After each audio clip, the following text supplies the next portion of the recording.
ये राष्ट्रीय अध्यक्ष जी के, आपके पार्टी के, समाजवादी पार्टी के श्री अखिलेश यादव जी के निर्देशानुसार चलाया जा रहा है। इसका लक्ष्य क्या है कि पीडीए का मिशन क्या है? इसका लक्ष्य यह है कि सबसे पहले तो जो हमारे बाबा साहब अम्बेडकर को अपमानित करने का काम किया लोकसभा के अंदर, सदन के अंदर, जिसमें हमारे राष्ट्रीय अध्यक्ष माननीय अखिलेश यादव जी ने उनसे क्षमा मांगने के लिए कहा, जो उन्होंने नहीं किया।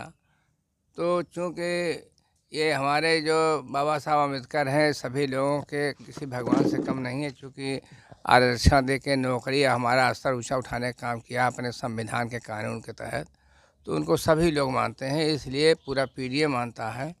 इसलिए उनको जो अपमानित करने का काम इन्होंने किया था कि हाँ आप जो है बार बार उनका नाम क्यों लेते हैं, इसी बात से हम लोग खिन्न हो करके, और जब उन्होंने अपना माफ़ीनामा नहीं लगाया हम कि हम नहीं मांगेंगे, तो हमारे राष्ट्रीय अध्यक्ष के अनुसार कि इसको गांव-गांव जन-जन तक पहुंचाने का काम हम लोग करें, इस बात को बताने का काम कर रहे हैं। इसके साथ साथ जो हमसे हमारा पीडीए परिवार जो कुछ बिखरा हुआ है उसको एकत्रित करने का काम कर रहे हैं, क्योंकि 2027 में हम लोग अपने राष्ट्रीय अध्यक्ष माननीय अखिलेश यादव जी को मुख्यमंत्री बनाना चाहते हैं।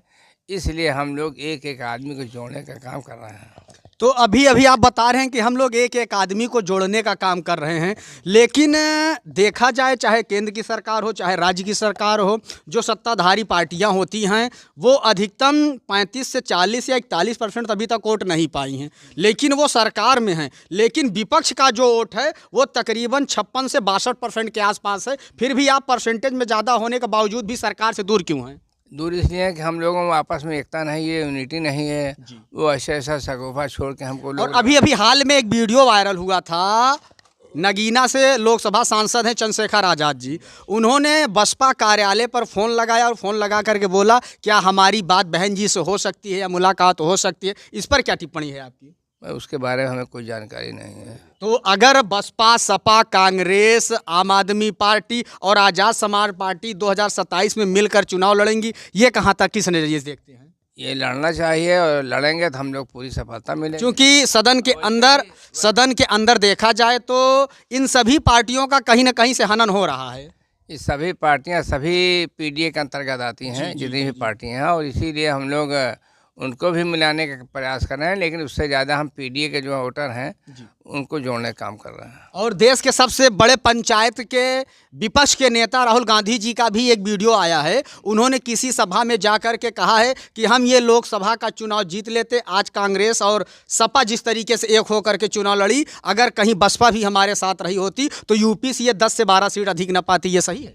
भाई ये राहुल गांधी के अपने विचार हैं, लेकिन हमारे विचार ये है कि हम लोग जो है अपने राष्ट्रीय अध्यक्ष माननीय अखिलेश यादव जी के नेतृत्व में अगर हमारे साथ पूरा पीडीए जुड़ जाए तो हमें किसी की आवश्यकता नहीं, किसी नेता की आवश्यकता नहीं है। जी जी, बहुत बहुत धन्यवाद। तो फूलपुर से 2 बार चुनाव लड़ चुके और 3 बार के विधायक हाजी मुस्तफा सिद्दीकी जी ने बताया कि अगर सदन के अंदर देश के गृह मंत्री, जो बहुत बड़ा पद होता है, वो संविधान रचयिता बाबा साहब अम्बेडकर जी का अपमान किया है, उसी अपमान का बदला लेने के लिए समाजवादी के राष्ट्रीय अध्यक्ष आदरणीय श्री अखिलेश यादव जी ने पुनः पीडीए का आह्वान किया है। और पीडीए आह्वान करने का मुख्य लक्ष्य यही है कि हम जन जन जाएंगे, लोगों को बताएंगे, जो आज प्रधान हो रहे हैं, जो आज लेखपाल हो रहे हैं, जो आज मास्टर हो रहे हैं, जो बीडीसी हो रहे हैं, प्रमुख पंचायत से लेकर के मंत्री तंत्री तक बन रहे हैं, तो वो बाबा साहब की देन है। आज वो गृह मंत्री भी बने हुए हैं तो संविधान के बदौलत ही बने हैं, ना कि किसी भगवान के बदौलत। ठीक है, आस्था का विषय है, आस्था पे ज़्यादा चर्चा नहीं करेंगे,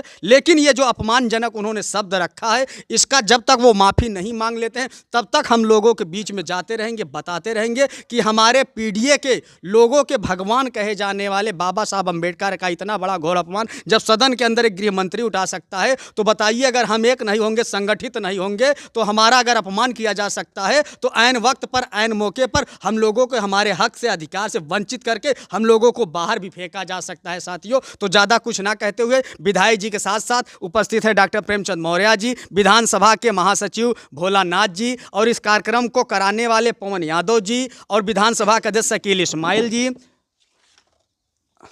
असरफीलाल यादव जी, तमाम समाजवादी कार्यकर्ता हैं, तमाम यहाँ पीडीए के उपस्थित क्रांतिकारी व्यक्ति हैं और इन सबको विधायक जी के कहने के अनुसार, राष्ट्रीय अध्यक्ष जी के दिशा निर्देश के अनुसार यदि पीडीए समाज एक हो जाए तो आने वाले 27 के चुनाव में प्रचंड बहुमत की सरकार बनेगी। लेकिन जिस तरीके से सोशल मीडिया पे या वीडियो बना करके दिखाया जा रहा है कि चाहे आज़ाद समाज पार्टी हो, चाहे बहुजन समाज पार्टी हो, चाहे कांग्रेस हो, चाहे आम आदमी पार्टी हो, चाहे ओवैसी जी की पार्टी हो, अगर ये सब वाकई में संविधान का नाम लेते हैं, बाबा साहब का नाम लेता है, तो हम अपने चैनल के माध्यम से भी उनको हिदायत देना चाहेंगे कि आप लोग एक होकर के चुनाव लड़ोगे। आप लोग 62 से 65% के आसपास हैं, लेकिन सरकार से दूर हैं। जिस दिन आप लोग एक हो जाएंगे, भारतीय जनता पार्टी छोड़िए, आरएसएस का भी पता नहीं चलेगा। इन्हीं सब बातों के साथ अपनी बातों को विराम करते हैं और आप बने रहिए प्रयाग एक्सप्रेस न्यूज के साथ। कैमरामैन अनुज कुमार के साथ ब्रिजभान सिंह यादव की खास रिपोर्ट, आपकी खबर हमारी।